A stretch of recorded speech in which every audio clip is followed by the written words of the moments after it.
300 Blackout versus 7.62 by 39. Which one will win on this episode of Ultimate Barrier Testing?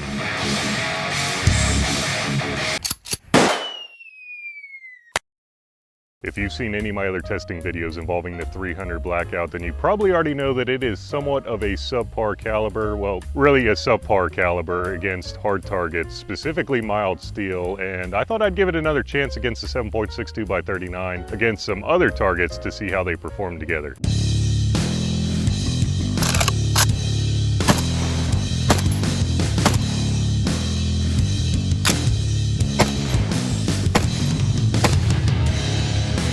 I'm pretty surprised that the 300 Blackout and the 7.62 by 39 are that close in velocity, considering that they're using essentially the same weight of bullets. It should be a pretty interesting test. Guys, before we do any testing though, I have a brand new testing device to show you, and I am pretty excited about it. Say hello to the brand new Unisled, short for universal, because it is going to be holding a bunch of different barriers for us, so I am super excited to use this one. You know what? Let me go over the specs real quick. So you got an AR500 complete frame up top. Obviously it's not AR500 on the bottom, it's just regular equal angle mild steel, but the AR500 frame up top is sharpened on these posts just in case the bullets decide to get a little squirrely on us. So essentially how the Unisled works is that the barrier is going to go up front in this slot here, and then on the back side in this little slot is going to be a 3/4 inch piece of plywood, just to see what the effect of the bullet would be if it were to make it through the barrier. And don't worry, Steel Sled 4.1, I believe that's the generation we're on, is still going to be helping us out in this video, so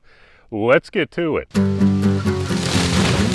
This is a piece of 6x6 pressure treated lumber, and compared to my hand, it really doesn't look that big because my hand's a pretty decent size. But this is an absolute chunk of wood, and it's pressure treated as well, so it is extra tough. But in order for the bullets to count, we're going to have to shoot it twice with both of the bullets because the areas in the wood may not be exactly the same. So we're going to shoot it in two different areas with each of the bullets and see which one actually performs better. 300 Blackout, anyone? No. Give it a chance. Come on now.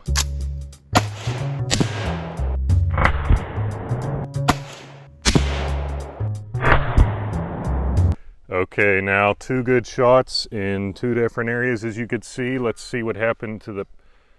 Oh my gosh, they both broke through. Let's see what it did to the 3/4 inch piece of plywood. Okay. Okay, they both went through. That's a pretty good sign from the 300 Blackout. If I hit those last shots with the AK, it's because I'm that good of a shot, not because I can't see it with the red dot or anything like that.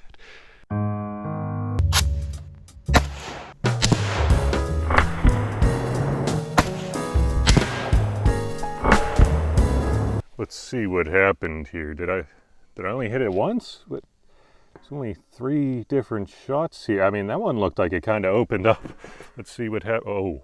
Oh, that one definitely opened up, and oh, that might be the culprit right there. There are 2 shots kind of right here. That one was tumbling though. Let's see what that, oh. Okay, well, it definitely went through 3/4 of an inch of plywood. Both of them did, even when the bullet was tumbling. That is pretty impressive. Remember, it's because I'm that good of a shot. Well, I would say that this round is a draw. Let's get these out of here. We're moving on to the next one. And we're actually going to have to flip the Unisled around for this one. Wish it didn't weigh so much. Oh, there we go. This 8-inch thick box is completely filled with sand, so let's see if this one does anything. I think it might tear up the bullets, but we'll see. I have a brand new piece of 3/4 inch plywood, so let's see what happens.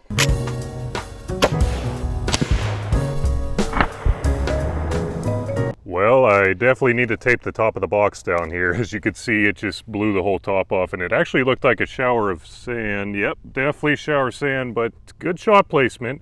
Let's see what happened on the other side.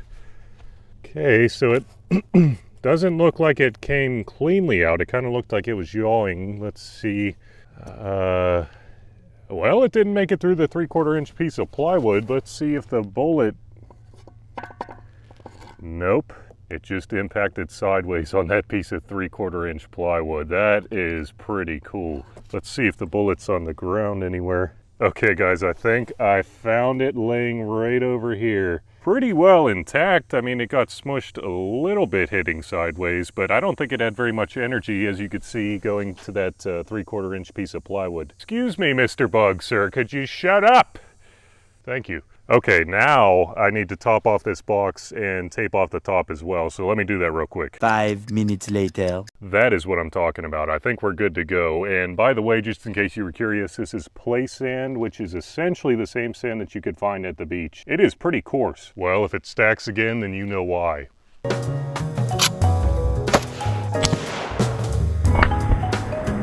Pretty good shot placement here. Now let's see what happened to the back.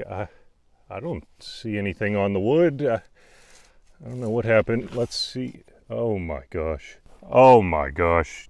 Am I missing something here? It doesn't look like it came out the back. That is crazy. I don't know if it's because the 300 Blackout popped off the top or if it's the bullet construction or what, but the 7.62 by 39 didn't even come out the back of that box. I guess I'll try the 300 Blackout one more time because I'm just not buying it. Well, that one landed pretty close to where the 7.62 by 39 landed, so let's see if that changed up the luck at all. Okay, yeah, that's what the issue was. I think I shot the first one a little too high, and there's a lot more weight of sand here in the middle, so I think that stopped the bullet pretty dead in its tracks. I think this round is a draw. On to the next barrier, so it's time for the old flipperoo. Whew. This thing is pretty freaking heavy, but that was super nice of those cartridges to not go through the sand trap because I don't have to replace the 3/4 inch piece of plywood now. But I do have to add these little wings to get ready for the next target, so let's throw those in there real quick. Up next, we got a couple of concrete blocks that are 2 inches thick, or, well, at least nominally 2 inches thick. I think they're actually 1 3/4 inches or something like that. This one is a super tough target though, so let's see what these cartridges can do to this one. I think we're good to go. This testing is way closer than I thought it would be, so if you have any predictions on what's going to happen, make sure to put it in the comment section down below. On to the 300 Blackout though.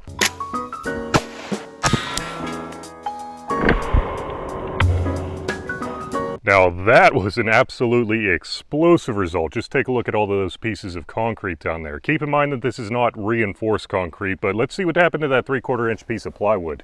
Oh my gosh, clear daylight through there. That is a massive hole. Whoa! It must have pushed a big piece of concrete or something through the 3/4 inch piece of plywood, or I guess the bullet could have been that large by the time it hit this as well. But that shrapnel or spalling or whatever that is doesn't look like it would feel good either. I just can't believe that the 300 Blackout could go through that concrete and then through a 3/4 inch piece of plywood. That is pretty impressive. On to the AK.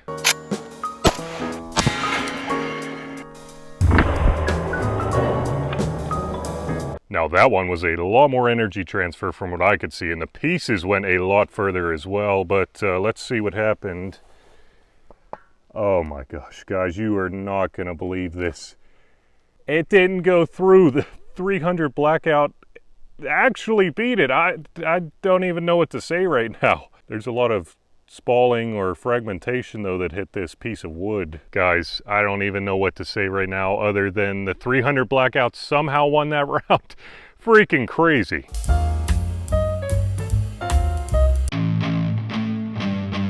And last but most certainly not least is a 1/4 inch piece of mild steel. The 300 Blackout really struggled on a 1/4 inch based on previous testing videos, but let's see if anything changed.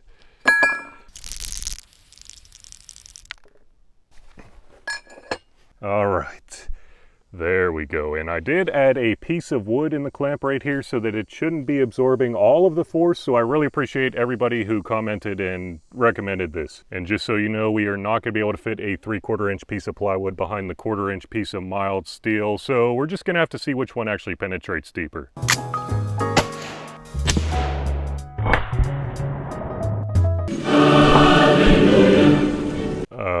What Am I even looking at the 300 Blackout? Actually went through a 1/4 inch piece of mild steel. That, I guess that FMJ made all the difference in the world, and along with the Steel Sled 4.1 here, that is absolutely insane. Guys, I'm as shocked as you are. Back to the 7.62 by 39, I guess.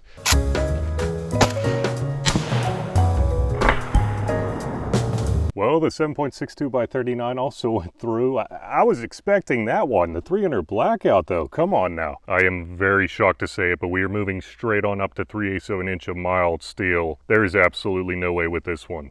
But let's see what happens. All right. There we go, guys. Thanks again for this idea. It seems to be working great.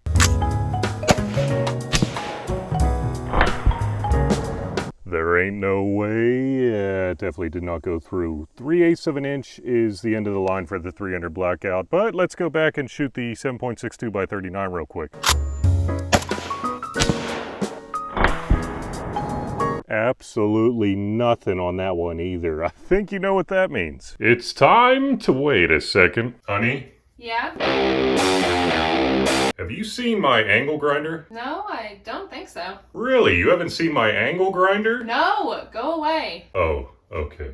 Well, did you want to? With these shirts, mugs, and stickers, it's always time to grind. Oh, there it is. Don't worry, honey, I found it.